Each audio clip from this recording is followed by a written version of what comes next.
Qualified পণ্য দিতে পারছি, এবং এই কাজগুলোর জন্য কিন্তু আমরা দেশের বাইরে যে মেড ইন বাংলাদেশ লেখাটা বারবার দেখতে পাই এবং নিজেদেরকে বাংলাদেশি ভেবে আমরা বারবার গর্বিত বোধ করি। আমাদের পুরো টিম বোধহয় এখানে নেই, আমাদের সকল টিম মেম্বার যারা ফ্যাশন শোতে অংশগ্রহণ করেছিলেন সবাইকে রিকোয়েস্ট করছি আপনারা মঞ্চে চলে আসবেন। হ্যাঁ, এই ফ্যাশন শোতে যারা ছিলেন সবাই চলে আসুন, আর দু একজন মনে বাকি আছে, আর কেউ থাকলে চলে আসুন।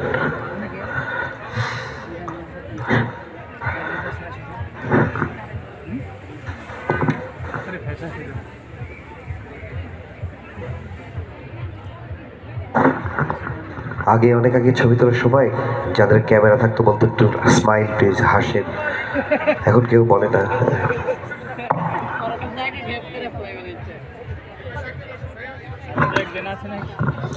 এখন স্মাইল বলে না, এখন বলে হচ্ছে চিজ অথবা পেপসি।